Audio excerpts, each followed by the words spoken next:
మీ అందరికీ loan star Telugu పరిచయం తల్లి సంఘ పక్షాన క్రిస్మస్ శుభములు, క్రిస్మస్ సమాధానం మీ అందరికీ కలుగును గాక. ఇది ఎంతో సంతోషకరమైనటువంటి సమయము. మరి లోన్ స్టార్ 3వ సర్వీస్ ద్వారా ఇక్కడ ఈ సంఘము ఎన్ని సంవత్సరాల క్రితం స్థాపించబడింది? 12 సంవత్సరాలు. 12 సంవత్సరాల క్రితం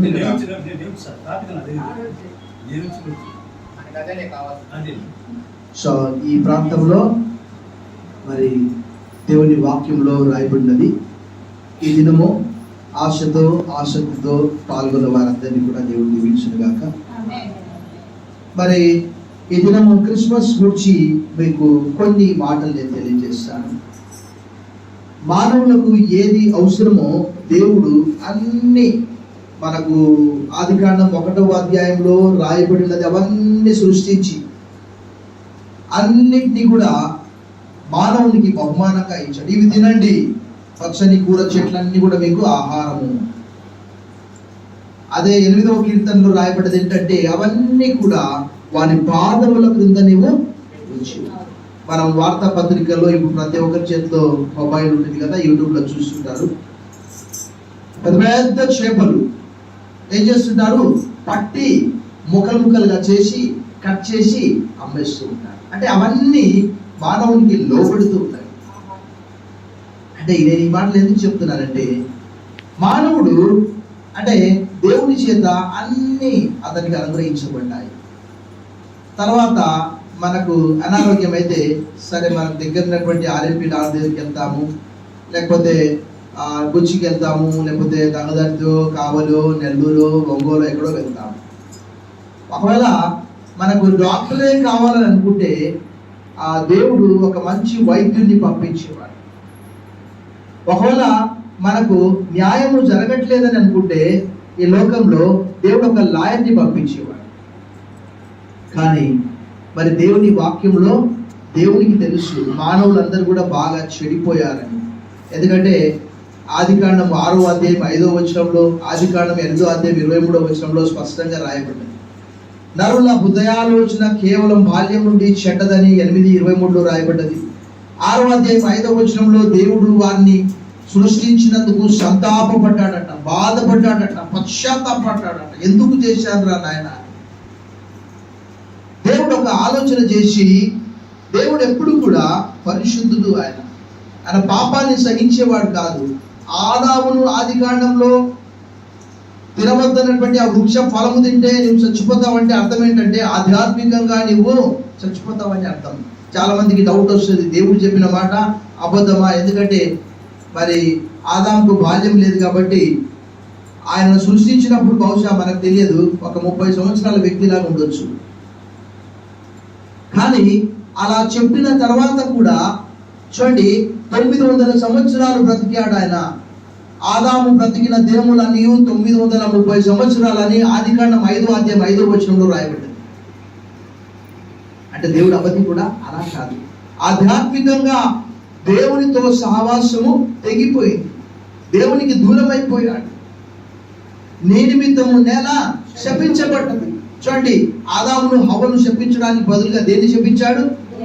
అంటే దీని ద్వారా మనం తెలుసుకోవాల్సింది ఏంటంటే దేవునికి మానవుల పట్ల ప్రేమ ఉన్నది. ఎందుకంటే దేవుడు తన స్వరూపమందు తన పోలిక చొప్పున నరులను సృజించను, వారిని స్త్రీగాను పురుషునిగాను సృజించను. కాబట్టి దేవుని యొక్క ఆలోచనలో నుంచి వచ్చిందే రక్షణ మార్గం అన్నమాట.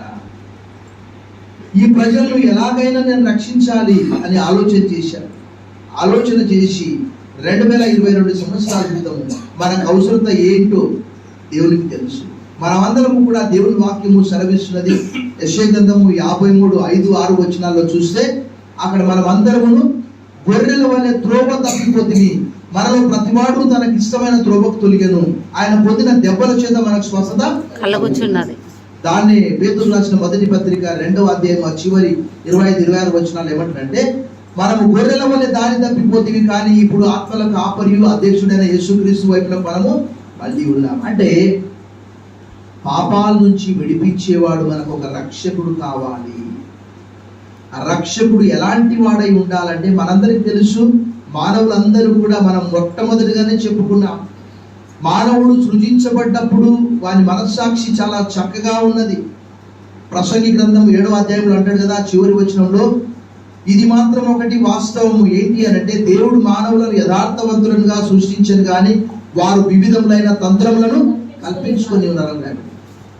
అయితే మానవులందరూ కూడా పాపులు కాబట్టి దేవుడు ఆలోచన చేసింది ఏంటంటే, వీరి కొరకు ఒక రక్షకుని నేను పంపిస్తాను, నా ప్రియ కుమారుని నేను పంపిస్తానని ఆలోచన చేశాడు. చాలా మందికి అర్థం కాదు ఈ కాన్సెప్ట్, ఈ ఆలోచన అర్థం కాదు. ఎందుకు అర్థం కాదు అని అంటే, ఈ లోకమంతా కూడా మలినమై ఉంటున్నది, పాపంలో ఉంటున్నది. ఎందుకంటే దేవుని వాక్యంలో మరొక మాట రాయబడ్డది ఏంటంటే, పాపము చేయక మేలు చేయు నరుడు ఒక్కడు లేడని ప్రసంగి గ్రంథంలో రాయబడ్డది. అయితే మరి ఆయన ఈ లోకానికి రావడం గల ముఖ్య ఉద్దేశం ఏంటంటే, చూడండి, కోట్ల మంది ప్రభువైన యేసును అంగీకరించడానికి గల ముఖ్య ఉద్దేశం ఏంటి అనంటే, దేవుడై ఉండి ఆయన 2022 సంవత్సరాల క్రితము మానవునిగా ఆయన ఈ లోకంలో జన్మించాడు. చప్పట్లు కొట్టి మనం దేవుడు చూడండి, ప్రతి ఒక్కరు ఈ లోకంలో పేరు కోరుకుంటారు కదా, పేరు కోరుకుంటారు, ఘనత కోరుకుంటారు, గౌరవం కోరుకుంటారు, కీర్తి ప్రతిష్టలు కోరుకుంటారు. కానీ ఆయన పుట్టుక ప్రత్యేకమైనటువంటిది, ఆయన జీవితం ప్రత్యేకమైనటువంటిది, ఆయన మరణం ప్రత్యేకమైనటువంటిది, ఆయనలో ప్రతిదీ కూడా ప్రత్యేకంగా ఉన్నది. యేసు ప్రభువు చెప్పారు, గుడ్డివానికి త్రోవ చూపిస్తే ఏమవుతుందట, కొంతలో పడిపోతుంది. ఇద్దరు పోయి ఒక పాపి మరి ఒక పాపిని రక్షించలేరు. యోహాను సువార్త 9:31లో గుడ్డివాడు అంటాడు, పాపుల ప్రార్థన దేవుడు ఆలకింపుడని మనము ఎరుగుతాం. కాబట్టి ఒక పాపి మరి ఒక పాపిని రక్షించలేడు. కాబట్టి ఆ పరిశుద్ధుడైనటువంటి దేవుడు మానవునిగా, చూడండి, అసలు ఇదంతా కూడా మనం 10 నిమిషాలు మనం చెప్పుకోలేము. దేవుని వాక్యంలో రాయబడి ఉన్నది. ఏమని రాయబడ్డది? ఏ మానవుడు కూడా ఎప్పుడు కూడా దేవుని చూడలేదు అని యోహాను సువార్త 1:18, యోహాను సువార్త 5:36, తిమోతికి రాసిన మొదటి పత్రిక 6వ అధ్యాయంలో అపోస్తలుడైన పౌలు అంటారు. ఎందుకంటే అక్కడ 33వ అధ్యాయం 20వ వచనంలో మోషే నేను నిన్ను చూస్తా అంటే దేవుడు అన్నాడు, Moses you cannot see me, నువ్వు నన్ను చూడలేవు, నన్ను చూసి ఏ నరుడు. కానీ ఆ వాక్యము శరీరధారి కృపా సత్య సంపూర్ణుడిగా మన మధ్య నివసించెను. కాలాన్ని దేవుడు 2గా విభజించాడు. నీవు ఏ దేశంలో ఉన్నప్పటికీ ప్రపంచంలో 800 కోట్ల జనాభాలో ఒకటిగా ఉంటే నీవు కాలాన్ని మనం తెలుసుకోవాలంటే కాలానికి మధ్యవర్తి ఎవరు? క్రీస్తు పూర్వము క్రీస్తు శకమని రాస్తేనే మనకు తెలుస్తుంది. అది భారతదేశంలో అయినా ఉండు, అమెరికాలోనే ఉండు. ఎందుకంటే దేవుడు సృష్టించినప్పుడు ఇవన్నీ అమెరికా, ఆస్ట్రేలియా, ఇంగ్లాండ్ ఇవన్నీ లేవు. కాబట్టి మనకు ఏది అవసరమో తన ప్రజలను వారి పాపముల నుండి ఆయనే రక్షించు. నిజంగా దేవుని వాక్యంలో ఎంత స్పష్టంగా రాయబడ్డది కదా. ఎవరైనా మంచివారు అంటే ఈ లోకంలో ఉంటే మంచివారి కొరకు అయ్యో మంచోళ్ళని కొడుతున్నామని అడ్డపోవచ్చు, మంచోడు చనిపోతున్నాడు అని చెప్పేసి మనం అడ్డపోవచ్చు. కానీ దేవుని వాక్యంలో ఏమని రాయబడ్డది? దేవుడు మన ఎడల తన ప్రేమ వెల్లడిపరుచున్నాడు. ఎట్లనగా మనం ఇంకను పాపులమై ఉండగా క్రీస్తు మన కొరకు యుద్ధ కాలమున చనిపోయిన. కాబట్టి మానవులందరూ కూడా రోమపత్రిక 3:10లో రాయబడి నన్ను రైచస్ 3:9, 10, 11 రాయబడి నీతిమంతుడు లేడు, ఒకడు లేడు, అందరూ త్రోవ తప్పి ఏకముగా పనికిమాలిన వారి కొరకు ఆయన లోకానికి వచ్చి ఒక శిశువుగా ఈ లోకంలో జన్మించి, ఆయన అనుకుంటే ఒకవేళ ఒక ప్యాలెస్ లో జన్మించవచ్చు, మానవునిగా జన్మించకుండా చూడండి దేవుని వాక్యంలో రాయబడి మోషేతో అన్నట్టు, ఒకవేళ మోషేతో దేవుడు అన్నాడు, ఓ మోషే నువ్వు నన్ను చూడలేవు. ఒకవేళ దేవుడు పెద్ద పెద్ద చేతులు పెద్ద పెద్ద కాళ్ళు పెట్టుకొని ఓ మానవులారా ఇక్కడికి రండి అంటే భయపడి, అయితే మానవులుగా ఆయన ఈ లోకంలో జీవించాడంటే మానవులతో మాట్లాడాడు. దేవుడు మానవునిగా ఉద్భవించి జన్మించినటువంటి దినాన్నే మనం క్రిస్మస్ గా జరుపుకుంటాం. అందుకొరకే యేసు ప్రభు ఎక్కడో పుట్టలేదు. ఎందుకంటే ప్రపంచానికి భౌగోళికంగా ఎక్కడ బెత్లెహేంలో పుట్టాడు, అనగా అది ప్రపంచానికి ఒక నడి బొడ్డున ఉంది.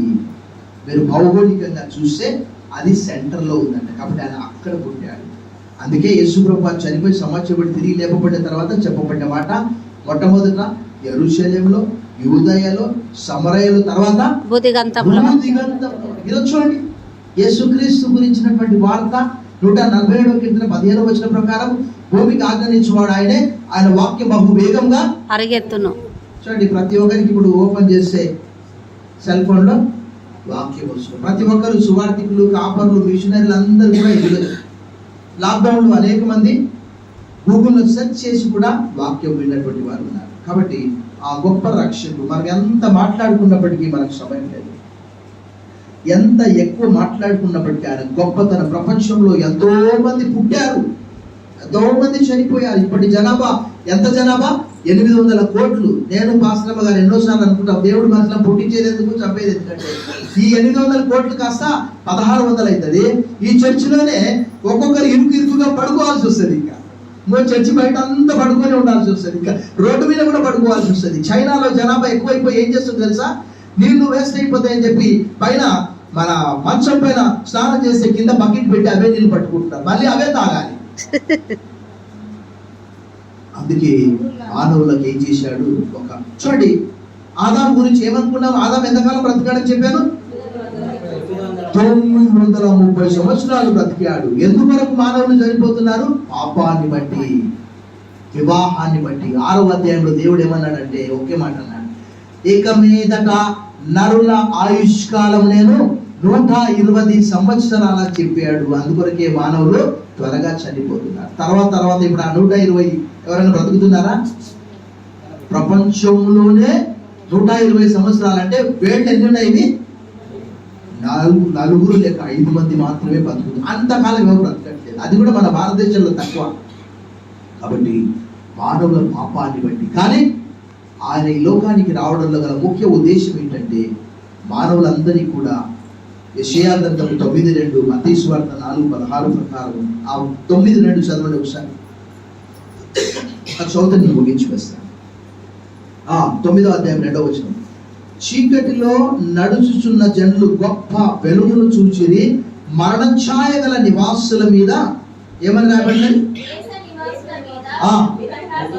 వెలుగు ప్రకాశిస్తూ ఉన్నది. అందరూ కూడా చూడండి చీకట్లో ఉంటున్నారు. అయితే ఆ క్రీస్తు అనే వెలుగు, యేసుప్రభు వారు ఏమన్నారు? I am the light of the world అన్నాడు. నేను లోకానికి వెలుగై ఉన్నాను. He who believes in me shall not walk in the darkness, but he will come into me. నా యందు విశ్వాసం ఉంచువాడు ఇక మీదట చీకట్లో నడవకున్నట్లు ఈ లోకానికి నేను వెలుగుగా వచ్చి ఉన్నానని యేసుప్రభు వారు. ఎవ్వరు కూడా ఇలాంటి స్టేట్మెంట్ ఇవ్వలే. ఎంతో మంది ఉన్నారు ఉత్తగానే ఏమని పిలుచుకుంటే స్వామి స్వామి అని పిలిపించుకుంటారు అంతే. ఆ స్వాముల రాసలీలన్నీ కూడా బట్టబయలైతా ఉన్నాయి. కానీ యేసుప్రభు వారు ఆయన గురించి రాయబడ్డ మాట, ఇదిగో ఆలకించుడు, 750 సంవత్సరాలకు పూర్వం రాయబడ్డ మాట. కన్యక గర్భవతి అయి కుమారుని కని అతనికి ఇమ్మానుయేల్ అని పేరు పెట్టబడ్డాడు. ఇమ్మానుయేల్ అంటే భాషాంతరం దేవుడు మనకు తోడని అర్థం. యెషయా గ్రంథం 7:14. యేసుప్రభు వారు వెళ్తూ చెప్పినటువంటి మాట, ఇదిగో యుగ సమాప్తి వరకు సదాకాలం మీతో కూడా ఉన్నాను అని చెప్పాడు. చప్పట్లు పెట్టి మన దేవుడు. ఆయన చెప్పిన మాటలన్నీ కూడా మనం గుర్తుంచుకోవాలి. ఈ రోజుకు 2000 సంవత్సరాలు అయితే ఆయన మానవునిగా జన్మించి, ఏ మానవుడు కూడా ఎప్పుడు దేవుడిని చూడలేదు. కానీ దేవుడు ఎలా ఉంటాడో, దేవుని సంపూర్ణమైన లక్షణాలన్నీ కూడా క్రీస్తులో ఉన్నాయి. అపోస్తలుడైన పౌలు అంటాడు కొలస్సీయులకు రాసిన పత్రిక 2వ అధ్యాయం 8వ వచనంలో, దేవత్వం యొక్క సర్వ పరిపూర్ణత సంపూర్ణత క్రీస్తునందు వశిస్తూ ఉన్న దేవుని లక్షణాలన్నీ ఆయనకున్నవి. సో ఆయన మానవులను ప్రేమించాడు. ఫిలిప్ అన్నాడు, ప్రభా మాకు తండ్రిని చూపించు అంటే యేసుప్రభు వారు ఏమన్నాడు? ఎంతకాలం నీతో కూడా ఉన్నా కదా, నన్ను చూస్తే తండ్రి చూసినట్టే కదా నాయన, నీవు ఎందుకు అలా అర్థం చేసుకుంటున్నావు? I and my father are one. నేను నా తండ్రి. కాబట్టి ఈ రాత్రి ఈ క్రిస్మస్ అంటూ చాలా మంది ఈ గ్రామాల్లో కొంత వెనుకబడి ఉంటున్నారు. సో మనము శిష్యులు 12 మంది, వారు గ్రామ స్థాయి నుంచే చేపలు పట్టేవారు. కానీ వారి ప్రపంచాన్ని అక్కడ 17వ అధ్యాయం 6వ వచనం అపోస్తలుల కార్యములు భూలోకాన్ని తలక్రిందులు చేసేవారు. ఈరోజు ప్రపంచంలో 800 కోట్ల జనాభా అయితే సింహభాగము దేశాలు, 125 దేశాలు భారతదేశంతో సహా 300 కోట్ల మంది ప్రభు అయిన యేసుని తమ స్వంత రక్షకుడిగా అంగీకరించారు. చప్పట్లు పెట్టి మనం దేవుని